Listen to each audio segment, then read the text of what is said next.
For 16 years, the Small Countries Financial Management Centre has been running a programme to help small, poorer countries around the world to build capacity and resilience. This work has provided substantial benefit to 400 senior public officials from around 40 small developing nations, and the centre's work has been applauded by the world's major financial institutions.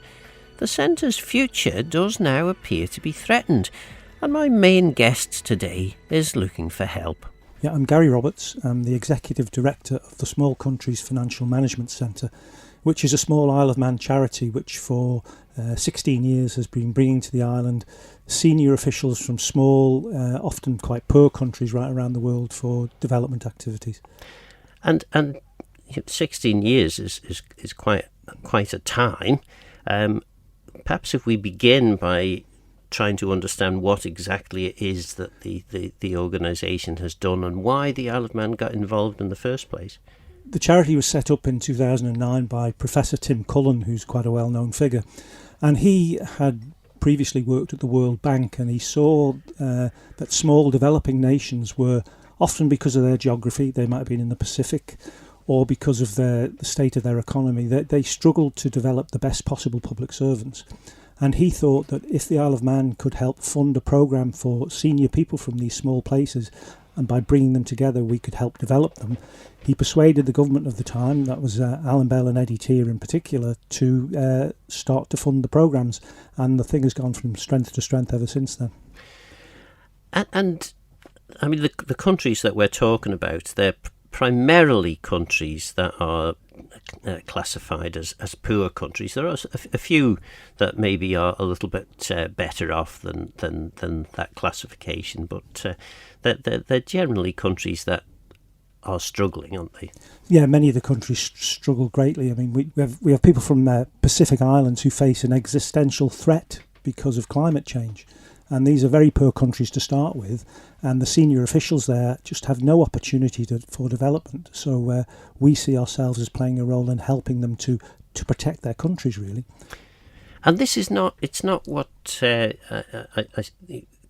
conventional sort of international giving thing, which does seem to have fallen out of fashion generally, but maybe we'll move on to that at a later point in the interview. But this isn't conventional handing over of pots of money so people can sort their problems out. This is much more than that, isn't it? Yeah, it's a more systemic approach. What we believe in the charity is that if we can develop senior public servants who work in central banks or financial services regulators or in treasuries or finance departments, if we can develop them to the best of their ability, they will help their own countries to thrive.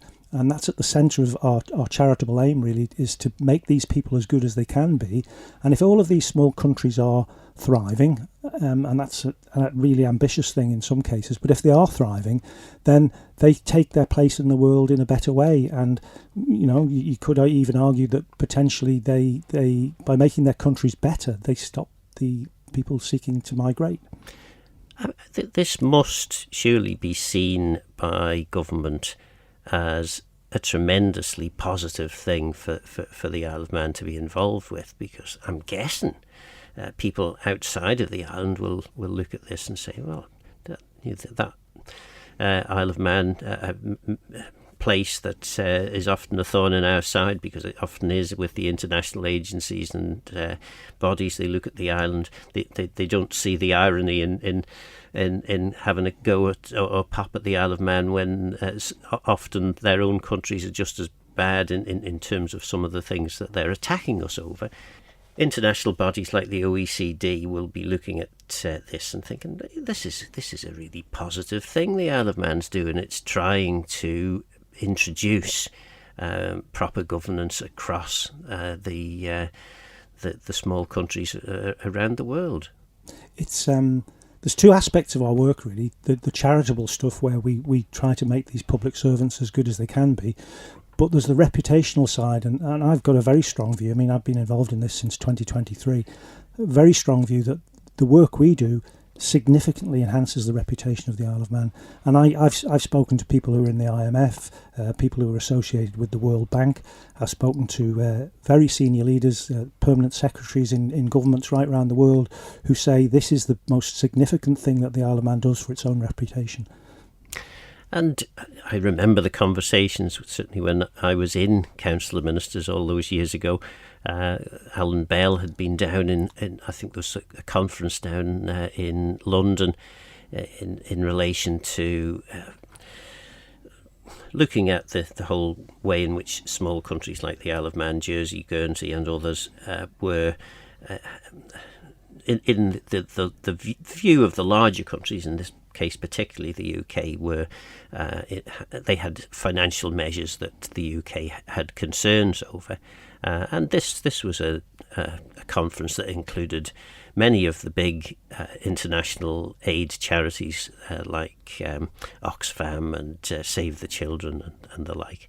And they organisations like that, who you would imagine would be least supportive of the Isle of Man, were actually saying, you know what, this Isle of Man place is not just a straightforward issue here. There's some really good stuff that's happening there, and they pointed to the Small Countries Financial Management Centre and the programme that the centre runs as being a great success, and this was a feather in our cap, which made the conversation much more nuanced than had it just been a case of dodgy tax centre, it needs to do better. I think this was a conference in relation to beneficial ownership. I think that was where that one was about.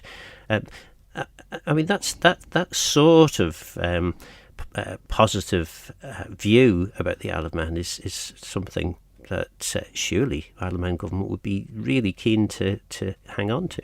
Well, the government has been very supportive, and over the years it's been the predominant funder of the charity. Looking ahead, that may not be the case. We're on the cusp of having our budget halved by the government, which would essentially make it very difficult for us to operate. Now, the reputation is so important. We have a network now of 400 people who are all advocates for the Isle of Man. Wherever they go, they tell people the Isle of Man is fantastic. And these are not just run-of-the-mill people. I looked through our alumni list last night, and I can see lots of them are permanent secretaries. Some of them are the most senior public servants in the countries that they live in. One or two have gone into politics. Some have become directors of the IMF. Some of them work at a very high level in the World Bank and the OECD. We have this network that otherwise the Isle of Man would not have, and how the island harnesses that is really for the government. But we want to keep going and keep showing that the Isle of Man, in the words of Eddie Tier, is part of the solution, not part of the problem. And I mean, that network must be a tremendous thing. Presumably, that the network can help the Small Countries Financial Management Centre in terms of some of the fundraising. Yes, we have spoken to our network, and for the first time this year, some of the countries contributed. So some of the slightly wealthier ones contributed. For example, Jamaica contributed a bit to it this year, and we look at them as being one of the wealthier ones. But this time last year, they were struck by a devastating hurricane, which has knocked the country back years and years in terms of its economy and its finances. So even though some of these countries do look a little bit wealthy, they're nowhere near as wealthy as the Isle of Man, and they face really big problems. And of course there are other countries. I mean, Jersey is a great example that does seem to be doing better financially than the Isle of Man, who have been looking somewhat jealously at the sort of thing the Small Countries Financial Management Centre does, and potentially they could be investing in this at some point in the future. Well, I think the issue with the Jersey is the Jersey government would take it if they could, if they were able, and if we as a charity were content to work with them, they would want to take the whole thing and badge it as the Jersey government initiative, because it has such a strong brand right across the world. We've been independently assessed twice. The last time was in 2020, and the assessors who came from the likes of the Commonwealth and other significant organisations were able to say that we genuinely do make a positive difference. So the background to what we're gently easing into talking about, which is a cut in funding, The background to this, of course, is across our part of the world, the Europe and America, budgets for international aid have been significantly cut. Is this part of the reason why Isle of Man government has gone down this route?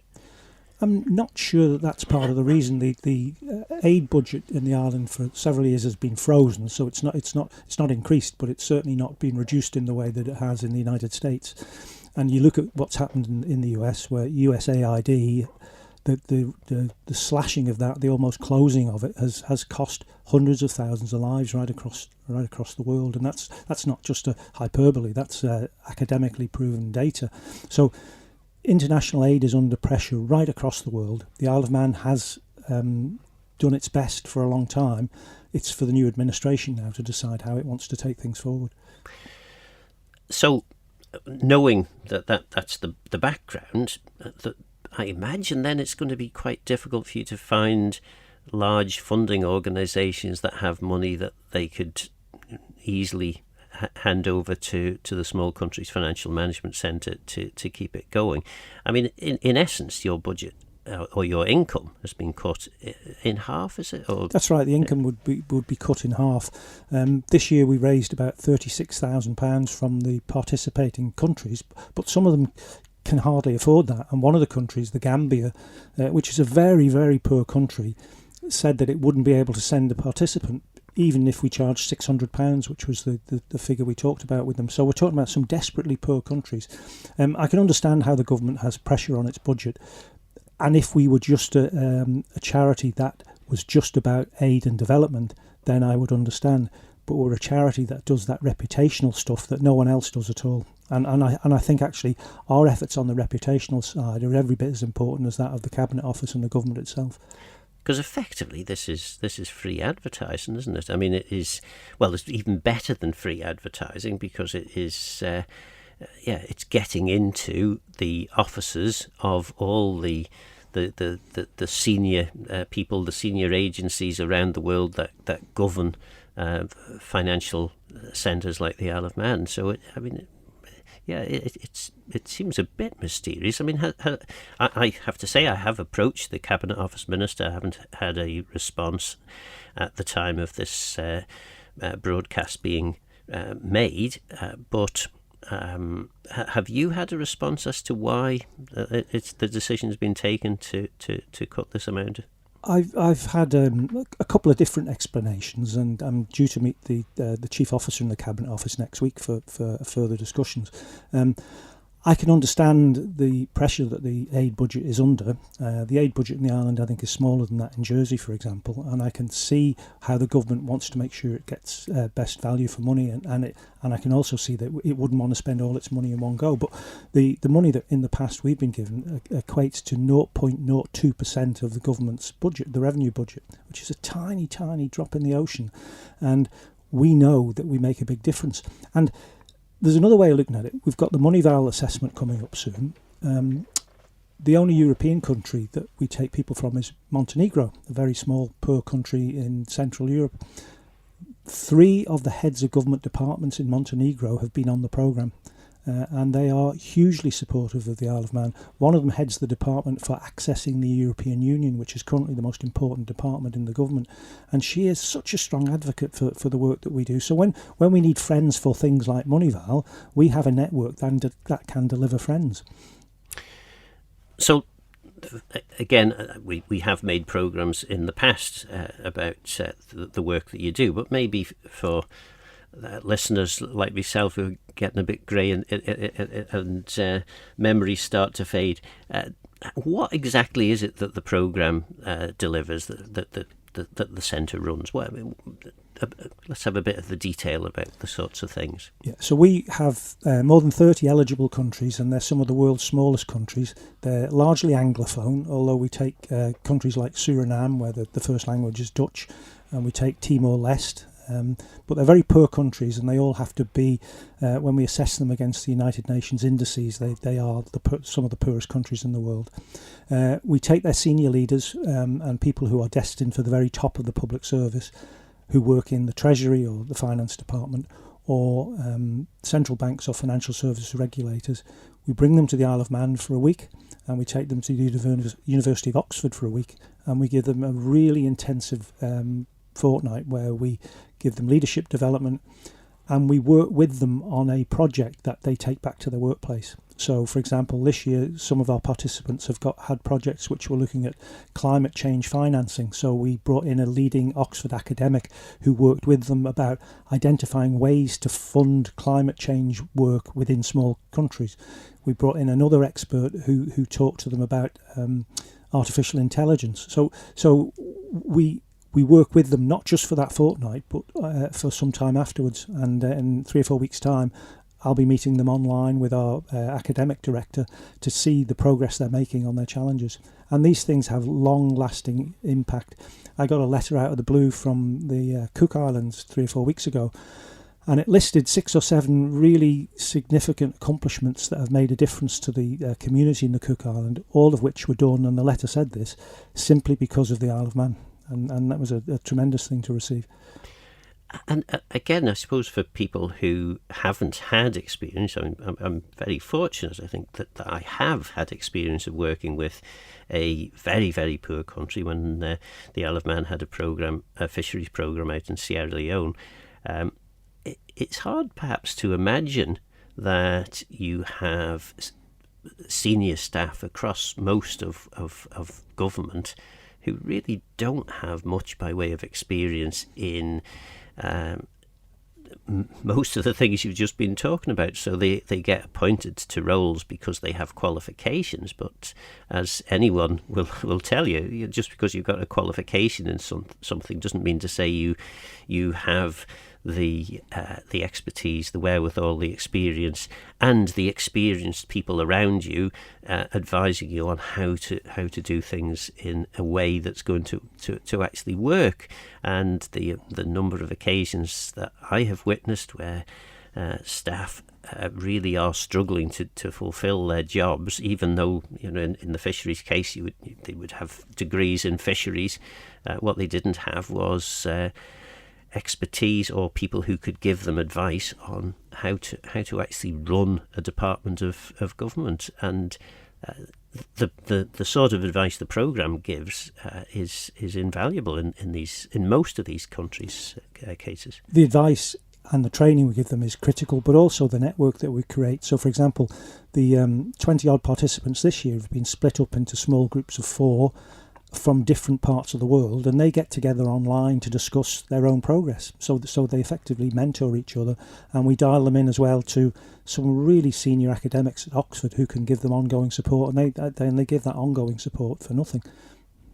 And we're in the run-up to an election, and we hear charges levelled, as you might expect in a robust exchange as elections approach, that this is the worst government we've ever had, and lots of people pointing to examples of really bad work being done.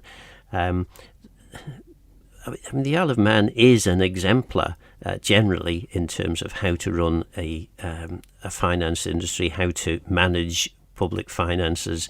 It actually does it pretty well, despite the political jibes that inevitably are exchanged in the run-up to an election. We have a day on the programme which is all about the Isle of Man, and we bring in very senior people. So we bring in heads of government departments, we bring in government ministers, we bring in the Lieutenant Governor. Sir John Lorham has given us his time where he talks about leadership in a military context and mistakes that you can make and behaviour that you can accept or not accept. But by focusing on what the Isle of Man does, we show how a small community can really thrive, and a lot of that is through the quality of the people, whether they're politicians or senior officers. And the feedback we get from our participants is that's one of the most interesting bits for them, because they can see, as you say, the Isle of Man is an exemplar. And again, using some of my experience, the thing that often happens to small countries and impoverished countries is very worthy people with expertise and experience in much larger countries come in and say, this is how much larger countries work, and this is what we would expect you to mirror in your country. I mean, occasionally we find that happening in the Isle of Man, where we try to import some of the procedures and policies that exist across the water, which is clearly not suitable for the Isle of Man, because we simply don't have the resource and the staff to do all the extras that are necessary in a larger country. And I still remember having to advise people who probably knew an awful lot more than I did in the World Bank that the small countries and countries that really don't have the budgets that available to manage things in the way that the larger country experienced people might imagine, they have to do things in a more pragmatic way. They have to look at simpler, smaller solutions to solve the problems. They really do. They have to be innovative. So we run sessions on innovation and how you can create a culture within an organisation that is innovative. We talk to them about how they can collaborate. So countries in the Pacific, we have now collaborating with countries in the Caribbean about shared problems, which is a fantastic way to do it. And we ran an online event a couple of years ago for them where we talked about how they could collaborate in buying IT, for example. So the big IT companies see small countries as a really ripe business opportunity, and we've said by collaborating they can actually reduce their procurement costs. So there's all sorts of things that we do, and so we're not like a traditional aid and development charity in that we, as great as it is to do a water project, for example, somewhere in Africa, ours is really long term, but reflects positively on the island. That's the difference, really. And I suppose using the water project as an example, instead of funding the actual water project and buying in the resource and making it happen, you are talking to or helping the people who run the country to understand how what skills they need, what they need to do, and how they need to do it, to actually develop their own solutions internally to solve the problems. And now, admittedly, in a number of cases, that's not easy, because one of the reasons that countries around the world, particularly in Africa, but other parts of the world too, are poor and impoverished is because European countries have either removed most of the assets that were available, or big companies have signed big deals to remove the assets of the country and perhaps not give as much back as they should. And I think there's a problem with currently with Western countries retreating from the aid and development world. China's moving in, and China's doing that. China's tying these countries up in knots, really, with agreements that on the face of it look good, but they're better for China than they are for the small countries. So the more we in the West, and the more we as a small, comparatively wealthy jurisdiction can just spend that little bit of money on helping these communities, it's better for everyone. So where we are then is that you need, well, you tell me, how much is the least that you can get away with in terms of running the programme? The government has said that they're likely to give us 150,000 next year instead of the 300 that we've had before. So we would need, and for us to unlock that 150,000, we have to raise at least the same amount. Now, so we're a charity without a fundraising background, if that's not a contradiction in terms, but we have no history of that. So at this short notice to try to find that sum of money is a real challenge for us. And I think the island's reputation would really suffer if we disappeared. And how long have you got, I suppose, to raise that funding? Because the programme takes place in July, is it? Yeah, the programme takes place the end of June, beginning of July. We need to make commitments, for example, in Oxford about now. We've had discussions with colleges in Oxford about accommodation and teaching facilities next year. and we have to start making commitments on that. The faculty we have, some of them are world leaders. One of them is seen as the star of the Syed Business School. She's such a world-renowned academic that we have to start getting commitments to them. So we will have to know pretty soon, and certainly not too far after the general election. Is it fair then for people in government to say, actually, maybe you need to cut your cloth accordingly? Maybe having these world experts is possibly a step too far, and perhaps you need to get people who have less experience, that have,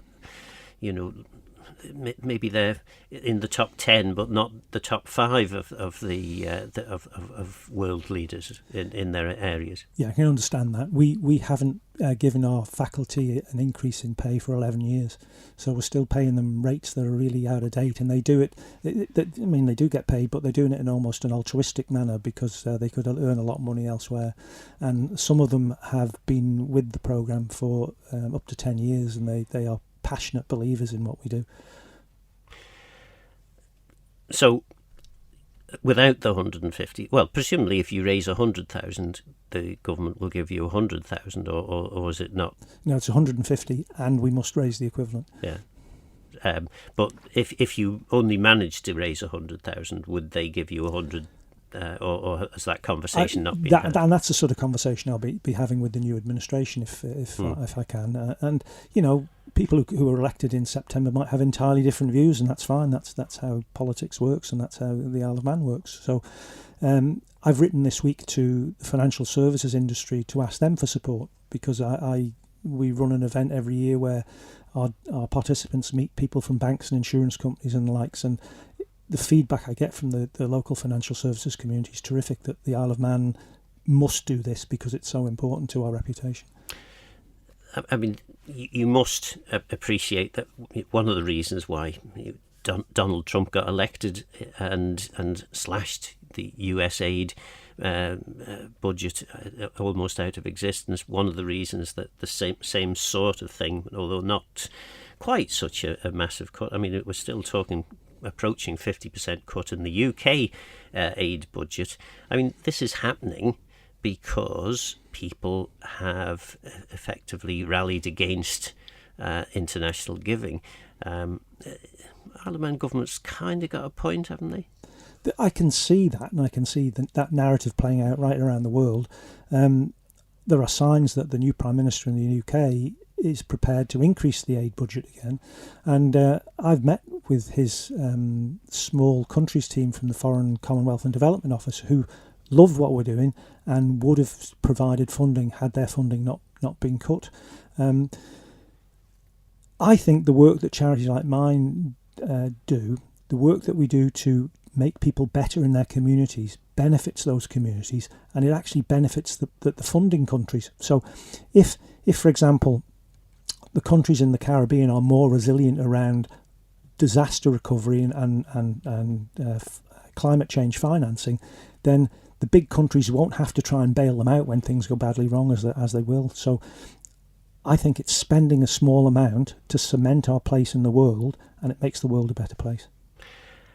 And that is obviously a good thing, but people at home look at the fact that despite putting in an extra 50 million into the health budget, we've still got problems with delivering all the health services that we need. We have an infrastructure budget which seems, when you look around the island, not to be capable of delivering the improvements that we need in terms of infrastructure.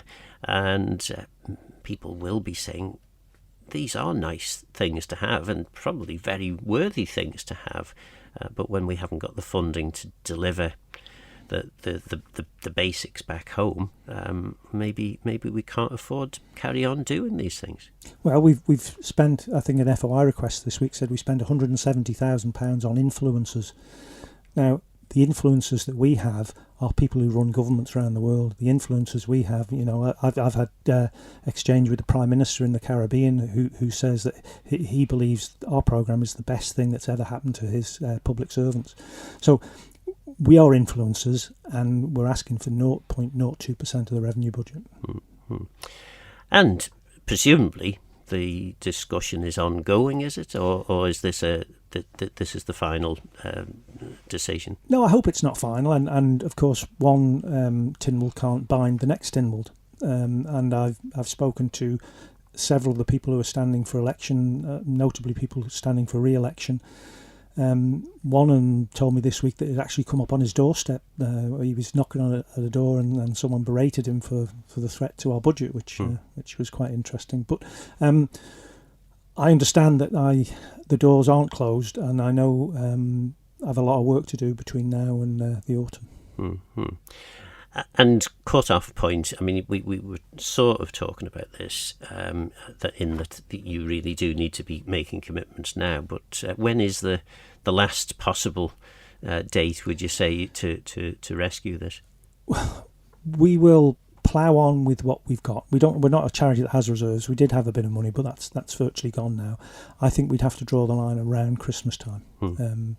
We ordinarily advertise in December and choose the participants in January. We have to do that because some of them, it takes an age for visas to be issued, for example. Booking travel is really complicated. This year we weren't told about our funding till March, which meant we actually spent more money on travel than we needed to, really. We, for example, one of the participants this year took 5 days to reach the Isle of Man. You know, that's constant travel for 5 days. That's how far and remote these countries are away from us. So if there's no sign of anything by Christmas, then I think the Charities Board would have to consider whether it needs to be wound up.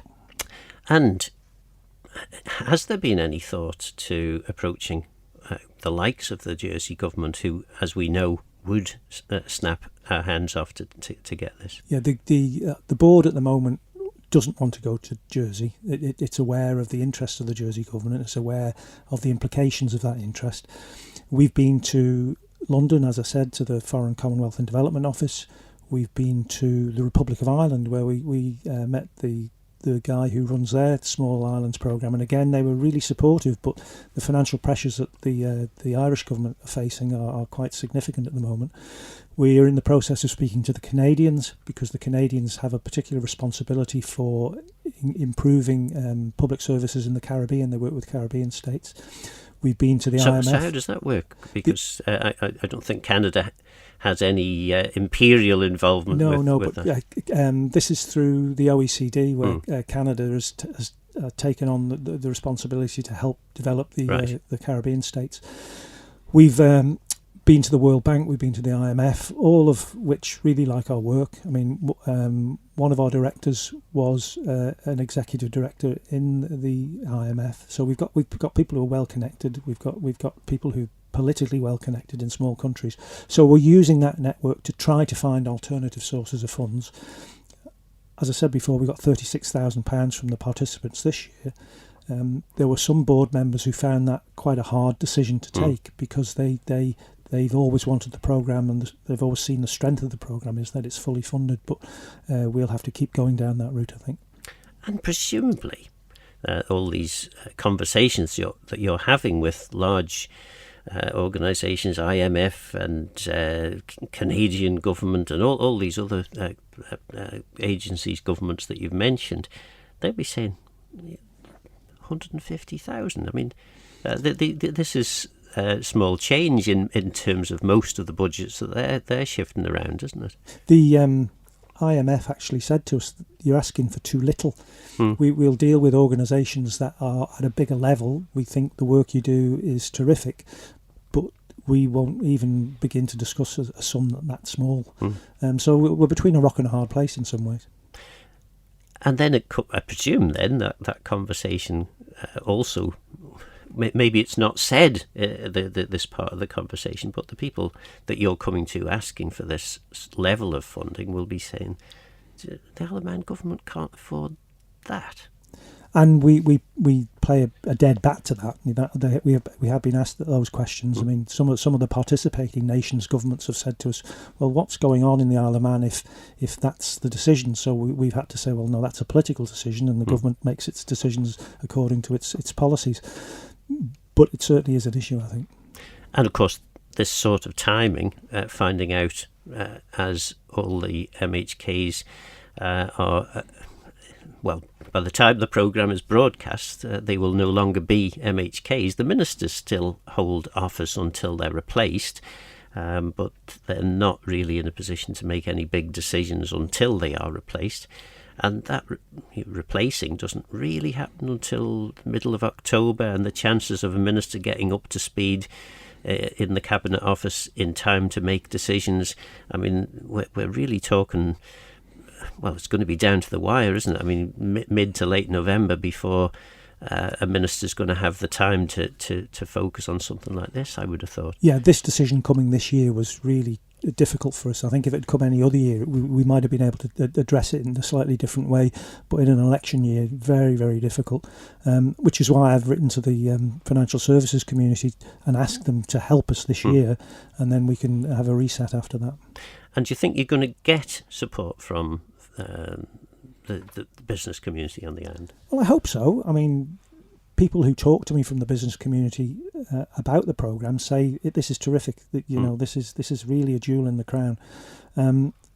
So I hope those positive words they say actually lead to something. I don't know. I mean, I guess budgets are tight everywhere, but one of our directors is the head of a company on the island, and he's been instrumental in taking this approach. So let's see what comes from it. And I guess as well that trying to be fair to Isle of Man government on this, the programme's been running now for 16 years. It's not unreasonable, bearing in mind that the benefit is primarily to the financial reputation of the Isle of Man. It's not unreasonable to expect at least some funding to come from the private sector that's benefiting from this reputational good that's being done by the programme. And I can see that argument. And this year more than ever with the Moneyval assessment, we should all be working together to try to aid the island's reputation. And that reputational bit, I am going on and on about it, is the key part of the programme. It is great, the development work that we do, and that does genuinely make a difference, and it creates this network of advocates for the island. So it's a virtuous circle almost that we create, and I'm really proud of the work we do because it does make a difference. So in terms of messages then, I mean, you've got a few minutes left here to give us a pitch. What is the pitch that you would want to put to either the outgoing Cabinet Office Minister or the new Cabinet Office Minister? So the outgoing Cabinet Office Minister is David Ashford, and David and I have got a good relationship, and he's been a supporter of the programme, and so I think David understands what we're trying to do and what we can do. What we do is make public servants in small, vulnerable countries as good as they can be, because we believe if that happens, the economies in those countries can thrive, and the benefits then accrue to lots of people right around the world. Thousands and thousands of people, hundreds of thousands of people. But importantly, it reflects on the Isle of Man, and it shows that the Isle of Man is a mature, sensible, leading small country that sees its place in the world as being a positive one where it can help others. And if you were a betting man, where do you think you're going to be around about this time next year? Lying on a beach somewhere, or trying to organise the next years of I'd love to be in the position of trying to organise the next programme. But we'll see. These are policy decisions. But hopefully, out there in the financial services community, there are people who see the value of what we do and are able to make a contribution. That was Gary Roberts, Executive Director of the Small Countries Financial Management Centre. So why has this cut been made? Cabinet Office Minister David Ashford joins us now to explain. Well, just to be clear, Phil, this isn't something that's new and has come out of the blue. There's been talks ongoing with the Small Countries Financial Management Programme for several years now, that actually even predate my time as Cabinet Office Minister. So this isn't something that's suddenly just landed. It is something that's been being talked through for the last couple of years. Government has supported the programme 100% since basically its founding. And it's a very, very valuable program. I've done sessions for them. The most recent one on the island, I presented I was on the panel for a couple of sessions, and you can tell by talking to the participants how much benefit they get off it. But what we've asked them to do is go away and look to see if they can engage with the private sector, because there is a benefit across the board to this program, and see if there is the ability for them to raise funding themselves without the vast majority, and I mean vast majority of funding coming from the taxpayer. And if they can't, what happens? So if they can't, I would expect the programme to be coming back to us and actually saying, we've been out, this is actually what we have done, this is the situation, and then picking it up with Cabinet Office as to how we move forward. But I think it's important we do engage and see if there is different ways of funding this programme rather than the full burden falling on the taxpayer. So is this, I'm guessing from what you're saying, these sorts of conversations have been had for quite some time. I'm aware of a similar discussion being taking place several years ago now that I reported on. So this is, as you say, it's not out of the blue, but I'm guessing what the Small Countries Financial Management Centre have said in response is, actually, we're not geared up for fundraising, and the sorts of bodies that we would naturally get money from, the big funding agencies, whether that be US aid, UK aid, they've had their budgets substantially slashed, so that sort of money's not available. So I think the important thing is to go out and test the market to see what appetite there actually is out there to be able to support a programme like this, because like I say, it is a very valuable programme. I've spoken over my years in politics to many people who've been through it, and we know from the alumni of the programme who are now in senior positions around the world just how valuable it's actually been, and it does give the Isle of Man influence. But like I say, I think it's very important with anything that's like this to actually go out and test and actually see, is there an appetite to do financing in a slightly different way and to be able to fundraise for the programme rather than it just being defaulted to being the taxpayer that pays for the whole thing. And of course, Isle of Man government famously pays hardly anything in terms of its percentage of GDP in relation to international development. Well, just to be clear, I mean, this programme has in the past sat within the international development sphere, mainly because I think it's been hard to fit it anywhere else. I wouldn't actually see the programme myself as being international development. I've had those conversations within Cabinet Office, but I think it needs to be looked at separately from the international development funding sphere, because it's not what you would in normal circumstances term international development. So that's been part of the conversations as well. So like I say, the point we're at is the programme to go out, see what they can do fundraising wise, and then to have those conversations with Cabinet Office or whichever department they might be aligned to after the election, and be able to say, this is what we can believe we can achieve, this is where the shortfall is, this is where the gaps, and then have those conversations. But I do think with any programmes like this, it is important that there is at least an attempt to see what fundraising can be done outside of the taxpayer footing the full bill. And that's a great answer, but it doesn't quite answer the question. Maybe I need to be more explicit in the question. The percentage of GDP currently paid by Isle of Man government for international development aid is very, very low, and certainly well below most of our competitor countries. Is that the case, or am I misreading? So no, you are correct, Phil. In terms of internet, I mean, like I said, this is a wider question now rather than the Small Countries Financial Management Programme, because, like I say, I don't think that actually sits realistically within the international development sphere. From my point of view, it's always sort of been allocated there. There's nowhere else to allocate it. But if we want to go on to the wider topic of international development, if you do it as a percentage of GDP, then we are out of kilter with many of our competitors. But as I've said, and I think we've done interviews on different circumstances before about this, I don't believe GDP is a very good measure for an island such as ours. Maybe in big jurisdictions it is, but in small jurisdictions there are various things that influence our GDP. So, for instance, if you purely look at GDP, we've got one of the highest GDPs in the world per head of population. But the reality is that's influenced by the type of economic sectors we actually have operating on the island that are actually facing outwards with a lot of outflow into other jurisdictions.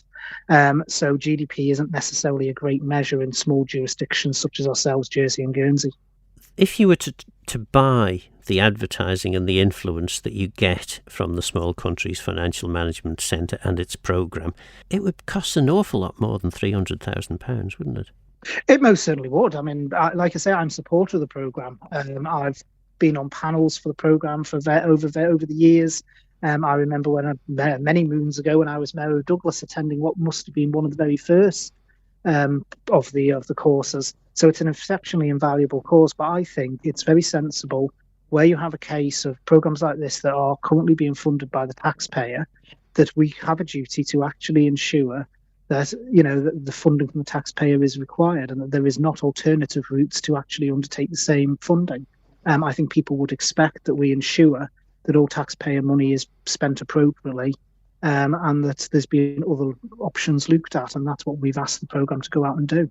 The timing of this, though, couldn't be any worse, really, could it? Because effectively, a few weeks before MHKs stop being MHKs and the election heats up, no decisions can be really taken of any import now until the new Council of Ministers is formed, and this is hardly going to be top of the list of things to do for a new government, a new Cabinet Office Minister, assuming this is where this project will still be after the election.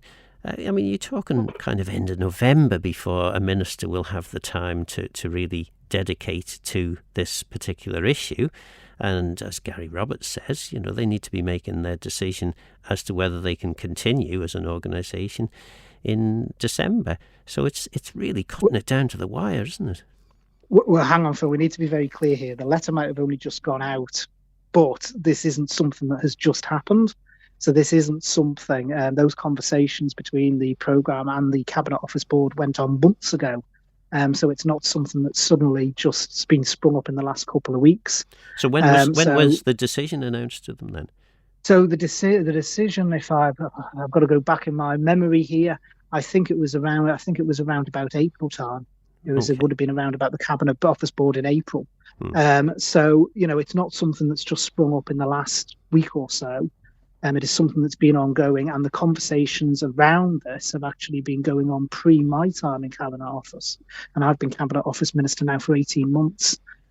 So, although the letter might just have gone out, which has, of course, attracted the media attention that it has, this isn't something that has suddenly turned around and happened in the last week or so.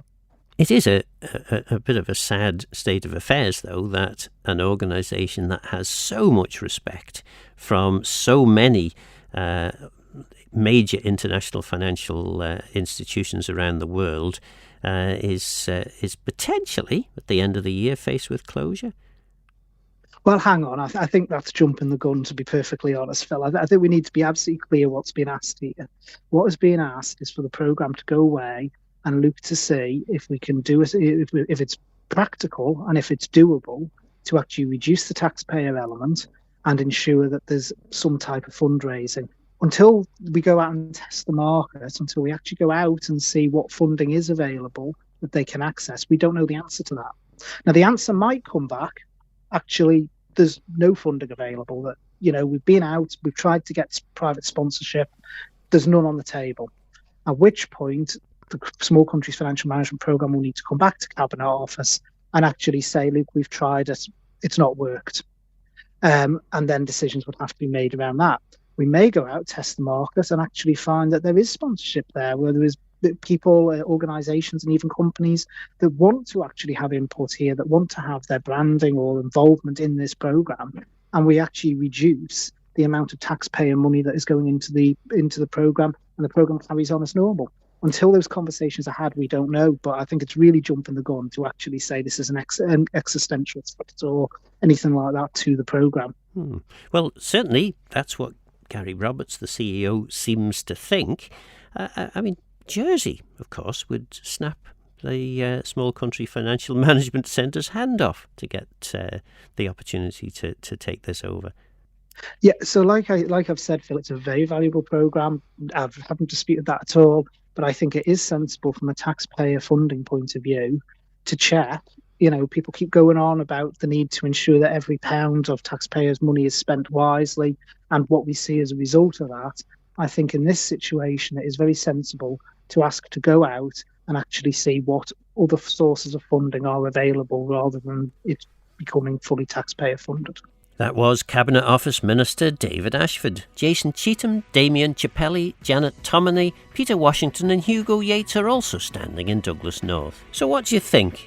Is this merely a sensible decision to try to get the private sector to back a programme which helps build the Isle of Man's reputation as one of the global financial good guys? Or is this a decision that threatens the hard-won reputational benefit that the small country's financial management centre has delivered? Perhaps both. Let me know your thoughts on the programme by contacting Phil Gorn at manxradio.com and get in touch if you have any ideas for future shows. Don't forget this programme is available as a podcast. I'm Phil Gorn. Go to Myers and Geisachrom. Thanks for listening.